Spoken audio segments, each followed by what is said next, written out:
पूजनीय संत समाज, पूजनीय साध्वी समाज, सम्माननीय सज्जनों, भक्तिमयी माताओं बहनों, प्यारे बच्चों,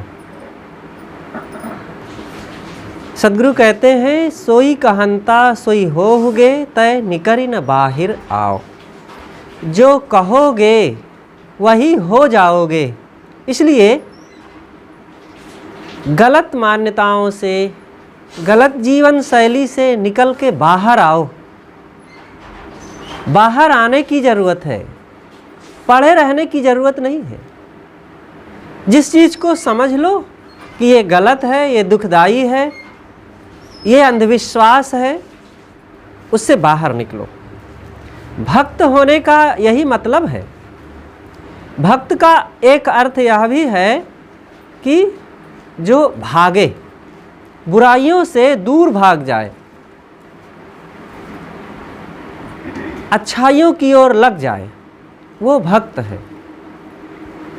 बुराई क्या है?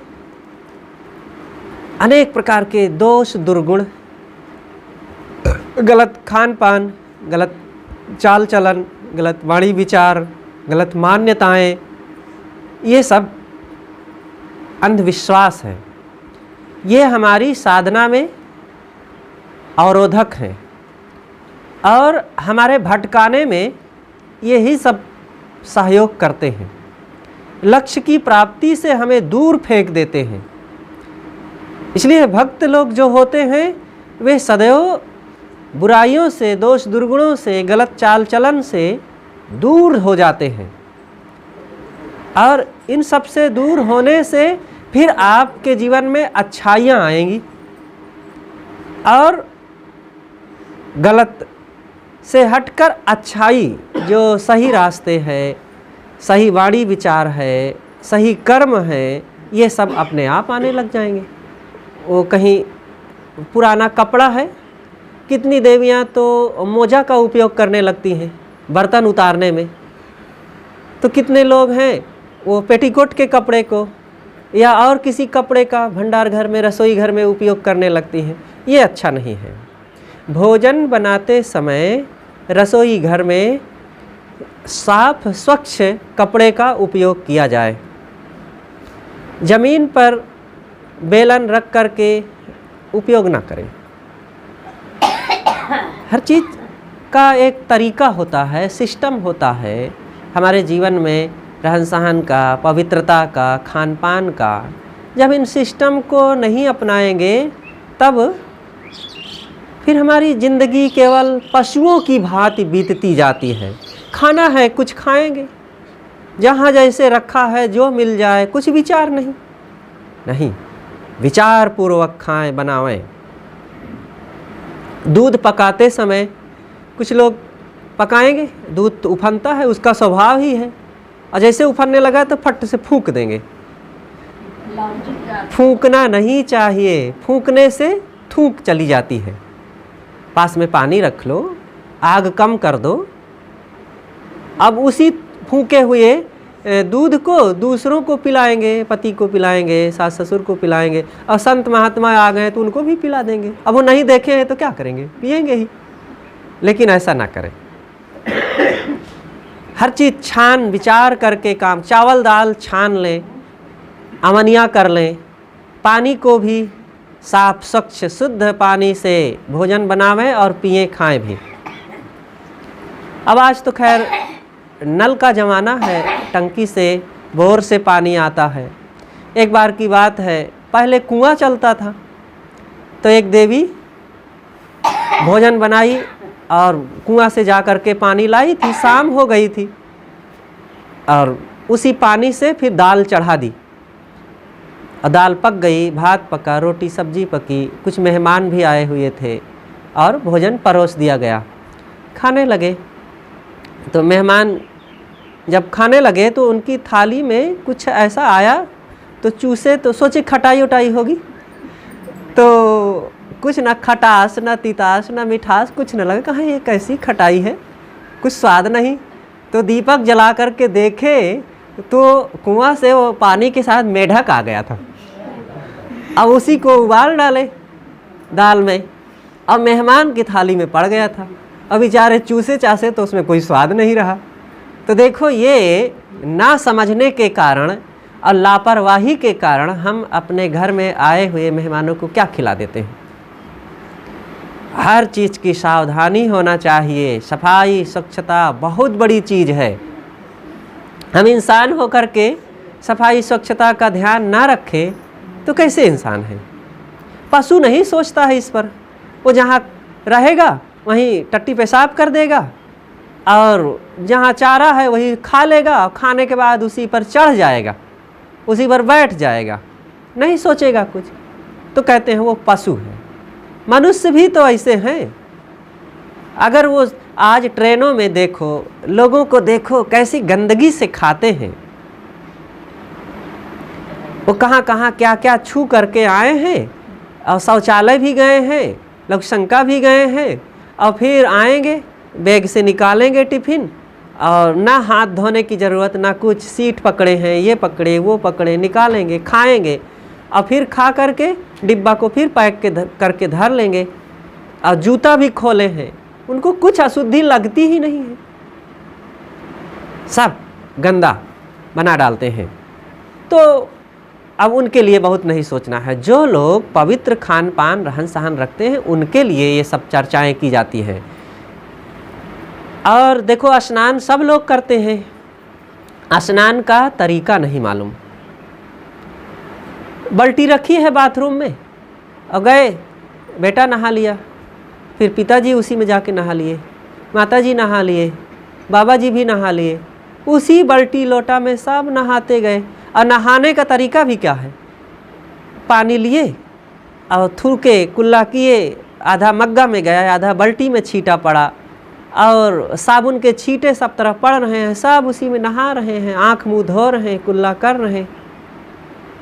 कम से कम ना हर व्यक्ति मांजे तो दिन भर में एक बार तो मांझ ही लेना चाहिए नहाए गए बर्तनों को। अक्सर लोग खाते हैं तो थाली तो मांझ लेते हैं, लोटा क्यों नहीं मांझते हैं? जिस लोटा से पानी पीते हो, और गिलास नहीं मांझते हैं। सब मांझो, जितनी बार जो पिए चाहे खाए, थाली भी मांझो और लोटा गिलास भी मांझो, मांझना चाहिए।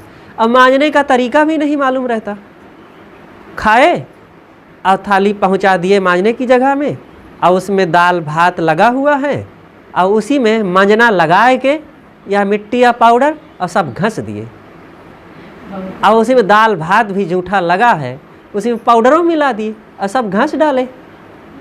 तो क्या मांझे उसमें? जूठा तो भरा ही है, जूठा से जूठा को मांझ रहे हैं। पहले धो लो बर्तन, उसके बाद मांझो, और मांझ करके फिर ठीक से पानी से धोना चाहिए। कितने लोग मांझते हैं और मांझने के बाद बर्तन में मिट्टी का या पाउडर साबुन का दाग लगा रहता है। जब बर्तन सूख जाता है तब वो साफ दिखने लगता है कि ये मिट्टी से या पाउडर से मांझी गई है, वहाँ रेखाएं बनी रहती हैं। तो ऐसा नहीं, साफ अच्छी तरह से धोना चाहिए। झाड़ू लगाओ, बढ़िया से लगाओ। कुछ लोग झाड़ू लगाते हैं, जहाँ जहाँ झाड़ू गया है वो सारे चिन्ह दिखते रहते हैं, रेखाएं बनी रहती हैं, बीच बीच में छूटता रहता है, तो वो ठीक नहीं। झाड़ू लगाना भी एक कला है, हर काम सावधानी से करना, यही तो पूजा है। केवल मंदिर में जाके जल चढ़ा देना, मत्था टेक लेना और हनुमान चालीसा पढ़ लेना या और कोई मंत्र पढ़ लेना, यही भर पूजा नहीं है। आपके जीवन के हर कर्म पूजा बन जाना चाहिए। इतनी सावधानी, इतनी सजगता से काम करें और इतना समर्पित होकर प्रेम से करो कि सब पूजा बन जाए। सदगुरु कबीर ने कहा है कि जहाँ जहाँ डोलो सो परिक्रमा, जो कुछ करो सो पूजा। जो मैं करता हूँ वो सब पूजा बन जाता है। तो चाहे बर्तन मांजना हो, चाहे स्नान करना हो, सब सावधानी से। और इन बच्चों को सबको अपने से ये सब काम कर लेना चाहिए। अपने कपड़े खुद धो डालो और अपने जब नहाने लगो तो ठीक से हाथ पैर मुंह साफ होना चाहिए। ये नहीं कि अधूरा स्नान हो और चीज़ें पड़ी रहे, ये ठीक नहीं। हर चीज़ पवित्रता पूर्वक साफ शुद्ध हमारा रहन सहन, व्यवहार, बर्ताव, ये सब पवित्रता का जीवन होना चाहिए। जब तक हम सावधानी से अपने जीवन को नहीं जिएंगे तब तक बिना विचार किए क्या खाना है, कैसे करना है, ये कुछ पता ही नहीं रह जाता है। इसलिए सजग होकर के जीवन को जिया जाए। साहब कहते हैं, सोई कहंता सोई होगे तय निकर न बाहिर आओ। जैसे कहोगे और जैसा जीवन जियोगे, जैसा खान पान आचरण करोगे, वही तो आपके जीवन की संपत्ति होगी। इसलिए हर चीज़ सावधानी से हम खाएं पिएं और करें धरें। लोग जाते हैं शौचालय में, तरीका नहीं मालूम होने से वो सफाई स्वच्छता का बर्ताव नहीं किया जाता है। साफ शौच जाएं, लेकिन बर्तन साफ, दरवाज़ा साफ, टोटी साफ होना चाहिए। इन सब चीज़ों को ध्यान रखें। जानकारी ना रहने से और जैसे तैसे अपवित्र हाथ, पैर, बर्तन आदि बने रहते हैं। भोजन कैसे किया जाए? लापरवाही से हम अशुद्धियाँ अपने जीवन में बुलाते रहते हैं।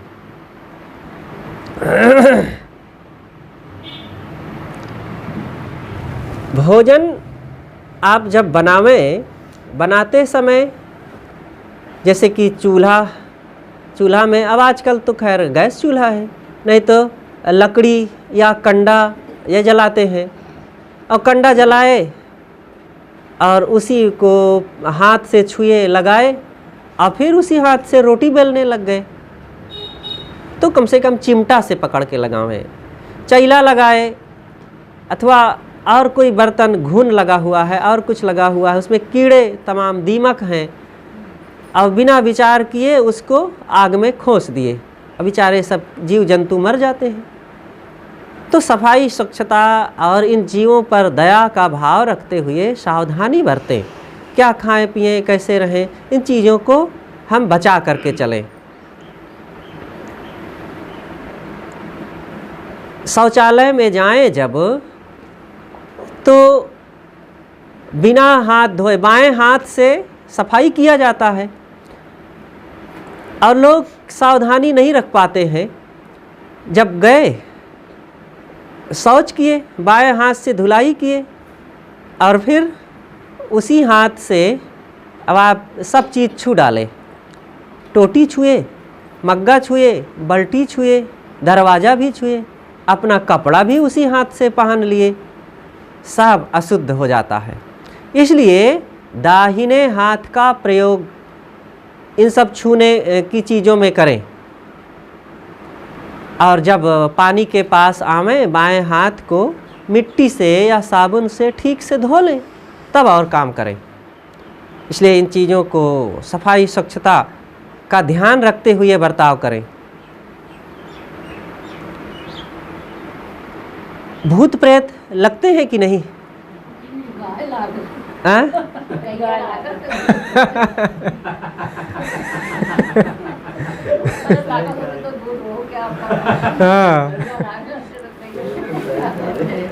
तो ये ठीक कह रही हैं। भूत प्रेत नाम की कोई चीज़ नहीं होती है। लोग कहते हैं कि हमको भूत पकड़ता है, भूत कहीं होता ही नहीं है। भूत नाम का कहीं कोई जानवर नहीं होता है, लेकिन अज्ञानवश अंधविश्वास में लोग यही मानते हैं कि भूत है। भूत का अर्थ ही है जो बीता हुआ है, जो बीता हुआ समय। और लोग मानते हैं कि भूत कहीं बाहर एकांत में, जंगल में, शमशान में रहते हैं, कहीं कुछ नहीं। ये सब केवल अंधविश्वास है। भूत प्रेत नाम की कोई चीज़ नहीं होती है। सदा निर्भय रहो। कहीं कोई एकांत में देवी देवता, जिंद चुड़ैल, मरी मसान, ऐसा कहीं कोई नहीं होता है। सजग रहें, सावधान रहें, इन सब भ्रांतियों में कहीं भटके नहीं। भूत प्रेत नाम की कोई चीज़, भूत का मतलब है बीता हुआ। अंधविश्वास में लोग माने रहते हैं कि कहीं है कोई जिंद है, चुड़ैल है, मरी मसान है, भवानी है। ये सब केवल भ्रांति है, अज्ञान है। केवल मन का ये भ्रम हमको परेशान करता रहता है। कहीं कोई ऐसा झाड़ फूंक करने वाला देवी देवता नहीं होता है, भूत प्रेत नहीं होता है। जादू, लोग मानते हैं कि जादू और टोना कुछ होता है। जादू होता है, जादूगर तो आता है, आपको दिखा देता है, कुछ का कुछ दिखा देता है ना, तो सच है जादू? कुछ नहीं, जादू वादू कहीं नहीं होता है। केवल हाथ की सफाई, बात की बनावट और हमारा भ्रम होता है। एक जादूगर आता है और ऐसा कुछ बोला और हाथ चमकाया आकाश में और फिर कहता है कि देखो मैंने अंगूठी जादू के बल पर बना दिया है, बिस्कुट बना दिया है, केला बना दिया है और दूध मैंने बना दिया है।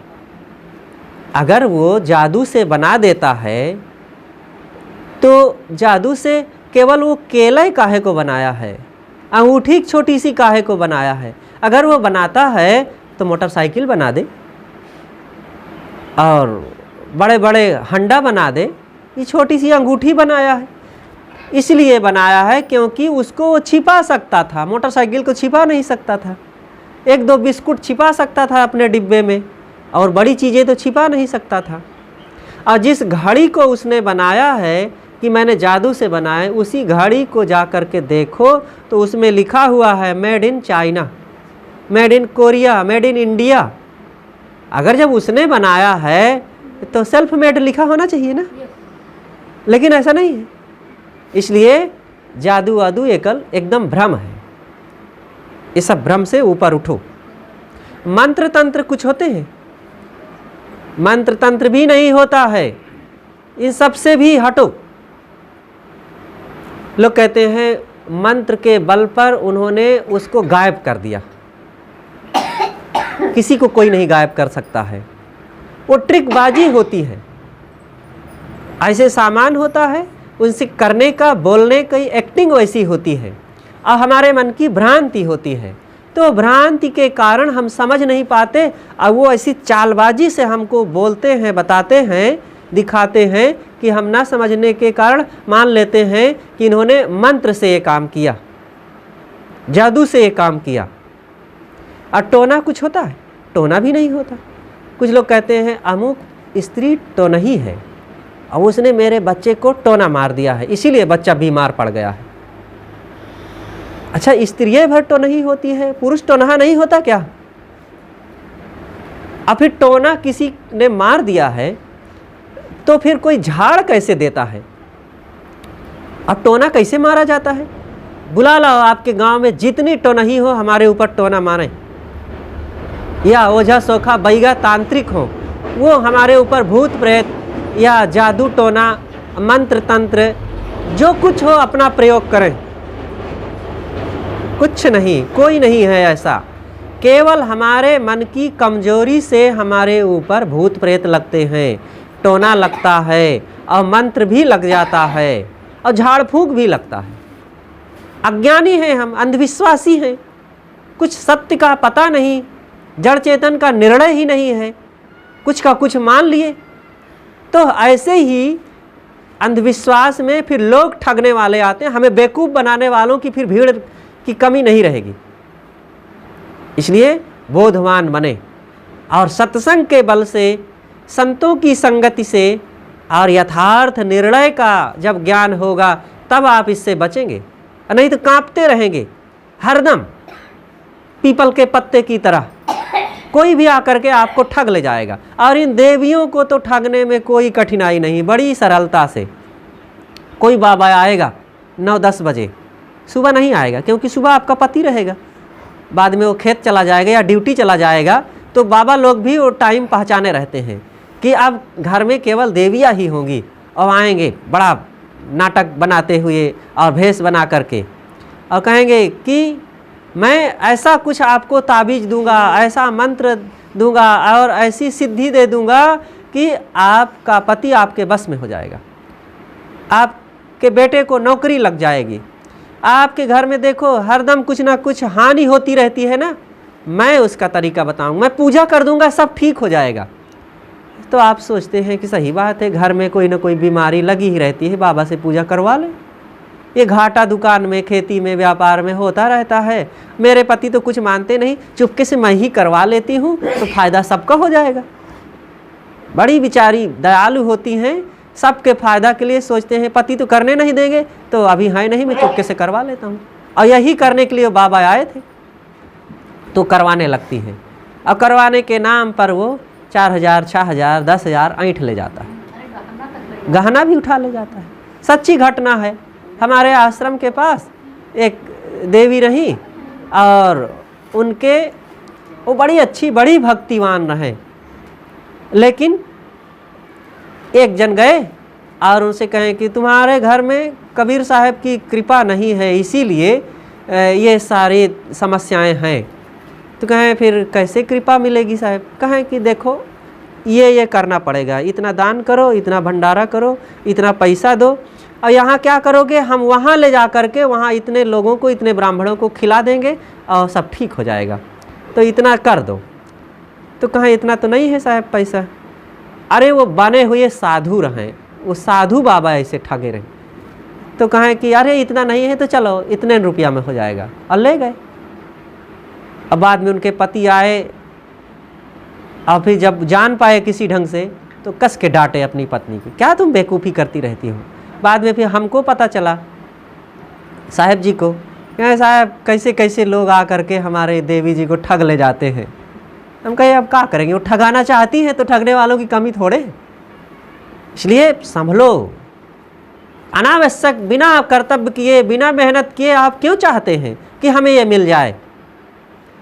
अपने कर्मों पर भरोसा रखो और जो मिले उसमें गुजारा करो, और किसी बाबा के भरोसे ना रहो। कोई बाबा झोली में बच्चा नहीं लिए हुए है कि आकर के दे जाएगा आपको, और आपको अपने मंत्र के बल पर धन बरसा जाएगा और आपके व्यापार को चमका जाएगा। सुंदर बर्ताव करो ग्राहकों के साथ, मेहनत परिश्रम करो, और अब बच्चा कच्चा मिल जाएगा तो क्या हो जाएगा। आप भी किसी के बच्चा हैं, आपके पिता कितना सुखी हैं, आपों के बच्चा हो जाएगा तो कितना सुखी हो जाओगे। अरे शादी विवाह किए हो ही जाएगा, और नहीं हुआ है तो झंझट से बचे हो। पहली गलती है शादी, गुरुजी हमारे कहा करते थे, पहली गलती है शादी। शादी किए और फंस गए अब एक दूसरे को निभाने में जीवन भर। और दूसरी गलती प्रकृति ने रोक दिया है, तो कोई बात नहीं, बचे रहो। बच्चे के चक्कर में काहे को पड़ते हो, लेकिन अब बच्चे हो ही गए हैं तो निभाओ उसको भी। अब बच्चे से किसी को सुख नहीं मिलता है। इसलिए ठीक है, शादी किए हैं, बाल बच्चे हैं, सबके साथ उचित कर्तव्य करो, व्यवहार करो, लेकिन ये ना मानो कि किसी के बच्चे नहीं हैं तो वो अभागा है। ये देवियां ही कुछ देवियों को बदनाम करती हैं। जिनके बच्चे नहीं होते, पुरुष लोग तो नहीं बोलेंगे जल्दी, लेकिन ये देवियां ही कहती है निर्वंशी है, इसका मुख देखना पाप है। अगर निर्वंशी का मुख देखना पाप है तो हम साधुओं का मुख देखना तो महापाप है, क्योंकि साधुओं के तो एको बच्चा नहीं, अब उनके पास तो कभी जाना ही नहीं चाहिए। अब अगर जिसके बच्चे हैं उसका मुख देखना पुण्य है तो सूकरी को देखना चाहिए, वो एक ही बार में 12-12 बच्चा देती है, और उसका सुबह से दर्शन करे तो बहुत पुण्य मिलेगा। अब मुर्गी को देखे सुबह से, वो एक अंडा रोज देती है तो उसके दर्शन करने से पुण्य होगा। सर्पिणी हजारों अंडे देती है, ये सब कुछ नहीं। बच्चे से कोई पुण्य आत्मा नहीं बन जाएगा। अरे बच्चा हो गया है और बेचारा झेले निभावे उन बाल बच्चों के केपे में, राग द्वेष में, मोह बैर में, और उनको निभाने में उनका सारा लोक परलोक व्यवहार परमार्थ अगर सावधान न रहे तो सब बिगड़ सकता है। इसलिए भक्ति भजन करो, अपने जीवन को पहचानो, साधना में लगाओ अपने मन को। थोड़े दिन की 4 दिन की जिंदगी है, अपनी आत्मा को नहीं पहचानोगे, संयम त्याग निर्मोहता अनासक्ति से नहीं रहोगे तो कौन उद्धार कर देगा। इसलिए संभल संभल करके जीवन को जिया जाए, इधर उधर भटके नहीं। झाड़ फूंक कुछ नहीं होता है। बच्चे को कोई तकलीफ हो गई तो देवियाँ कहती अरे जाओ बेटा रो रहा है, फलाने से झाड़ा लाओ, और झाड़ देगा तो ठीक हो जाएगा। आपके मन में अंधविश्वास है ही है। और बच्चा को तकलीफ हो गई और झाड़ाने गए, वो भी छू फू कर दिया, अब बच्चा भी चुप हो गया। चुप होना ही था। आपके मन में ये भावना बन गई कि हाँ झाड़ने से, बाबा के झाड़ने से हुआ है। कुछ नहीं ऐसा होता है। झाड़ने से होए अगर तो ये सारे रोगों को इन झाड़ने वालों के सामने ले जाओ, रोगियों को, और वो झाड़ दें, सब ठीक हो जाए। काहे नहीं झाड़ करके ठीक कर देते हैं। बड़े बड़े डॉक्टर बेचारे जो इतना खर्चा करके पढ़ते हैं, बड़े बड़े हॉस्पिटल चलाए जाते हैं और इतनी इतनी कठिनाइयाँ लोग सहते हैं, वो सब कौने काम के हैं फिर।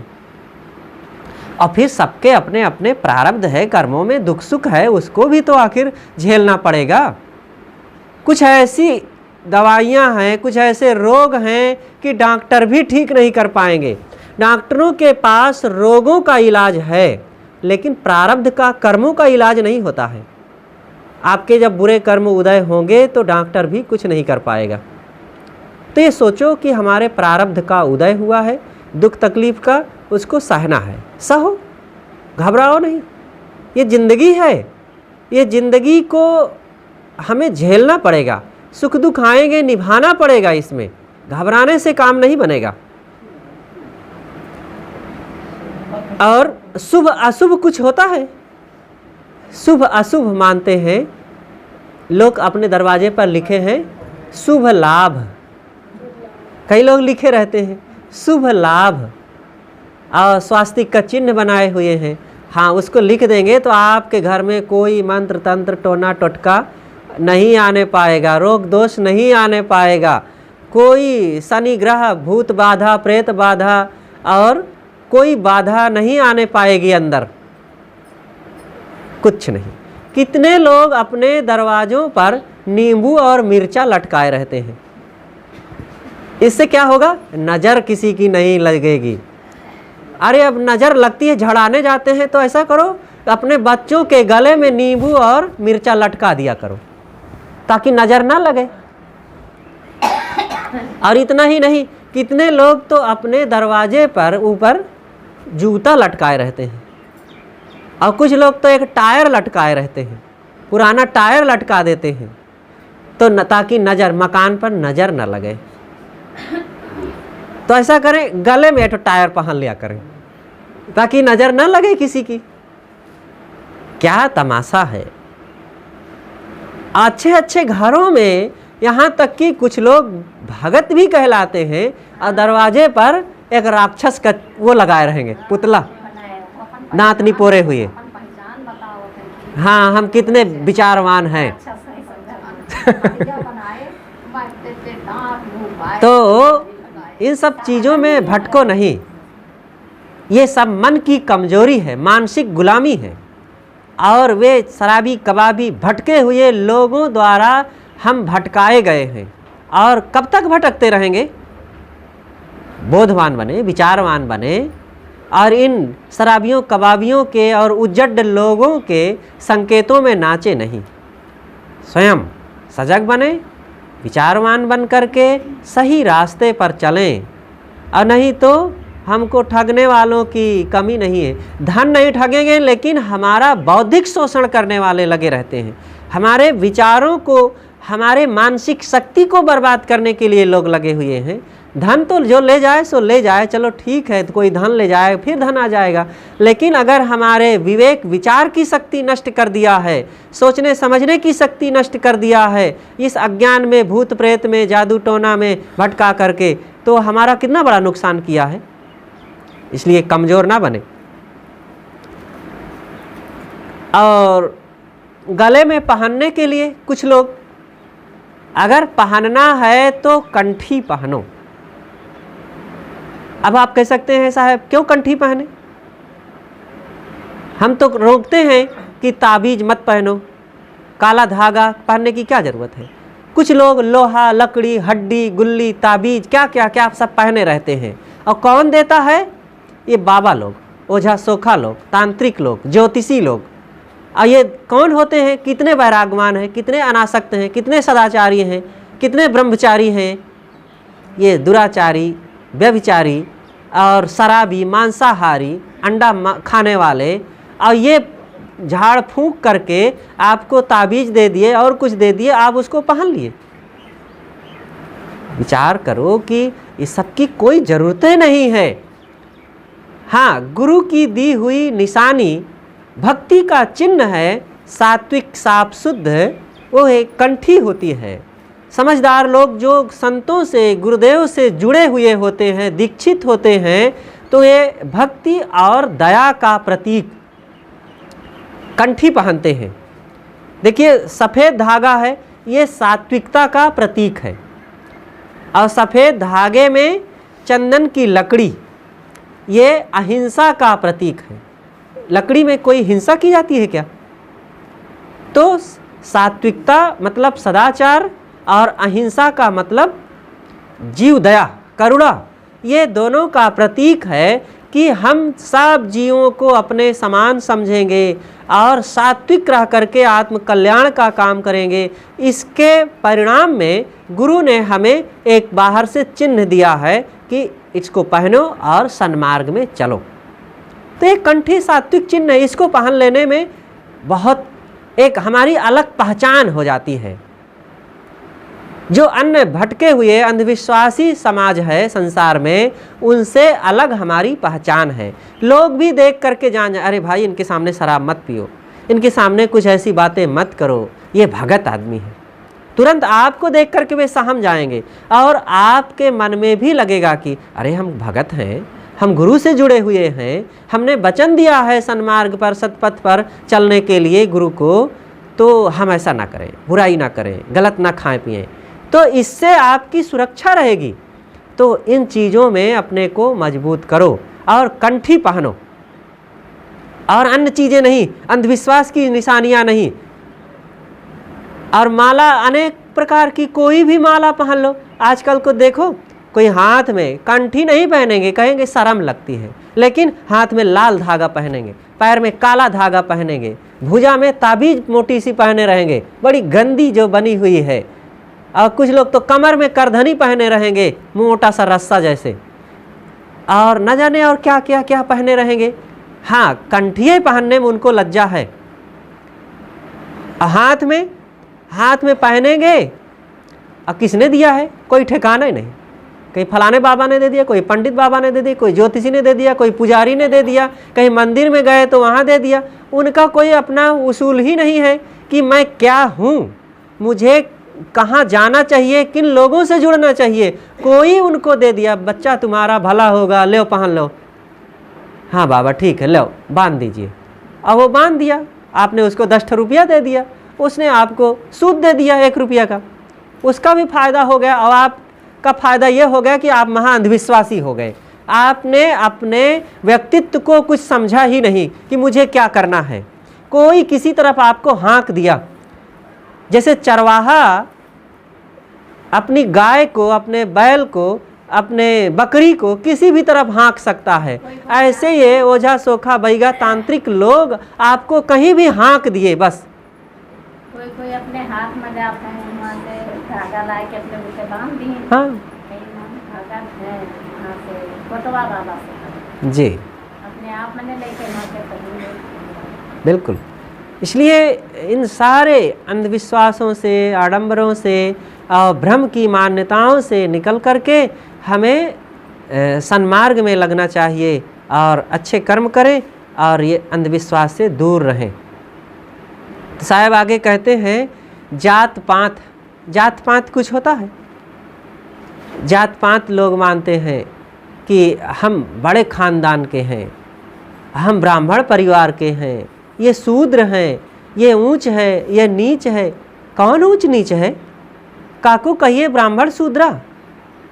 सदगुरु कबीर ने कहा है, तहिया हम तुम एक लोहू, एक प्राण व्यापय मोहू, एक जनी जना संसारा, कौन ज्ञान से भयो निनारा। कोई ऊंच नहीं, कोई नीच नहीं।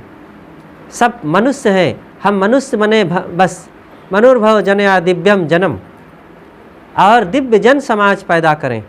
इसलिए अंधविश्वासी ना बन करके हमें सदाचारी और सन्मार्गगामी बनना चाहिए।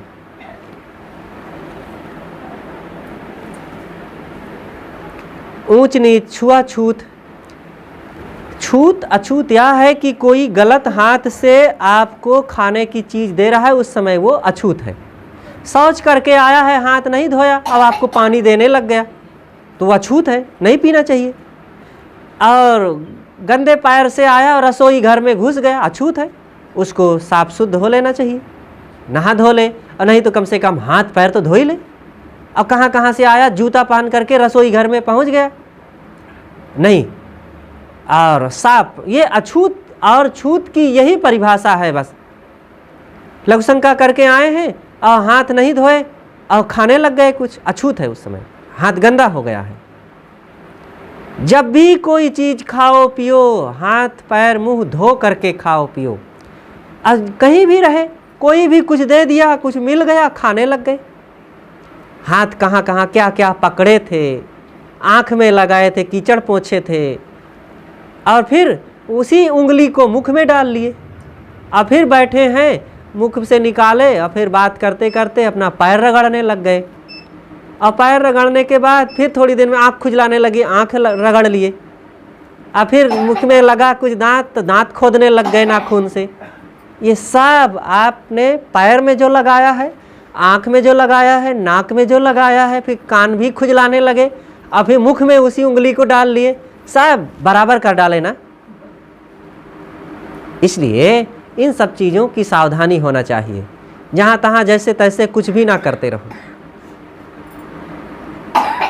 और अशुभ मानते हैं लोग, काना ब्राह्मण को देखना अशुभ होता है, विधवा स्त्री को देखना अशुभ होता है, और तेली को देखना, और बिल्ली ने रास्ता काट दिया, और लोमड़ी ने रास्ता काट दिया, किसी ने छींक दिया, छूछा घड़ा लेकर के कोई आ गया और टोक दिया कोई, ये सब अंधविश्वास है। कुछ नहीं होता है इन सब बातों से, दिल दिमाग से सब निकाल दो। काना ब्राह्मण आ गए तो क्या बुरा हो गया? अरे वो आदमी है, वो भी एक इंसान है, उससे भी प्रेम करो, उसका भी सम्मान करो। अब फिर दूसरा कोई काना हो, वो बुरा क्यों नहीं? ब्राह्मण काहे को बुरा है? अब विधवा स्त्री को लोग अशुभ मानते हैं, अब विधुर पुरुष को अशुभ नहीं मानते। अगर स्त्री अशुभ है तो जिसकी पत्नी मर गई है वो विधुर पुरुष भी तो अशुभ है, वो अपनी पत्नी को खा गया। स्त्रियों को तो कह देते हैं अरे ये अपने पति को खा गई, महा बेवकूफ़ी का वचन है। पति को वो कैसे खा गई? अरे वो बेचारी पति को इतना प्रेम देती थी, सम्मान देती थी, सेवा करती थी, ना रहने से आज कितना वो दुखी है, और इस समाज के लोगों ने उसको और दुखी बना दिया दोषी कह करके। वह तो और पवित्र है, बल्कि पति रहता तो पता नहीं कैसे कैसे उसका जीवन आसक्ति मोह लोभ में बीतता, और अब नहीं है तो संयम सदाचार त्याग और ब्रह्मचर्य से जीवन बीत रहा है और पवित्र है। एक उसको सती साध्वी का सम्मान मिलना चाहिए और प्रेम आदर का पद देना चाहिए उसे, लेकिन नहीं। अब फिर वो दुखी है, उसको सांत्वना दीजिए और सहारा बन करके उसका सम्मान बढ़ा दें और उसको आगे बढ़ने का हौसला दें। लेकिन लोग कैसे होते हैं, गिरे को और गिराने में लगे हुए हैं। इसलिए कोई अशुभ नहीं है। तेली, जिस तेली समाज ने ऐसे तिलहन का पता लगाया जिससे तेल निकलता है, बड़ा गुणकारी तेल, हमने उससे पकवान बनाया, शरीर में लगाया, बच्चों की मालिश किए और अनेक काम में उस तेल को लगाए, और उस तेल को देने वाले गुणकारी तेल को उस तेली समाज को बदनाम क्यों किए? उसका तो उपकार मानना चाहिए। लेकिन लोग कहते हैं कि आज हम सुबह से तेली का मुख देखें तो 2 बजे तक पानी नहीं मिला, ऐसा लोग कह देते हैं।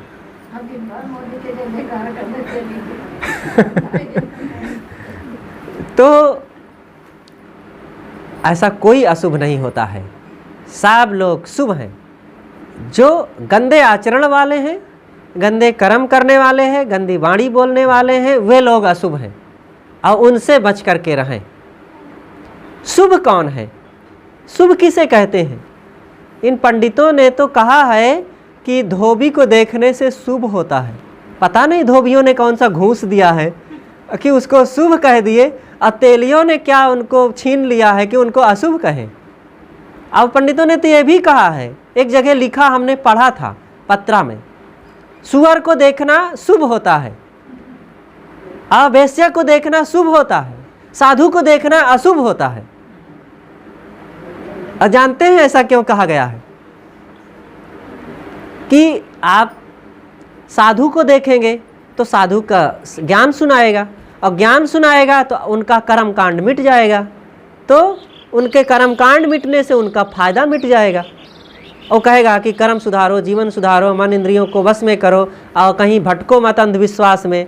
तो इससे तो पंडित बाबा का या तांत्रिक ज्योतिषी का कोई फायदा नहीं होगा। उसने कहा साधु अशुभ होता है, उसके पास मत जाओ, ये मुड़िया है।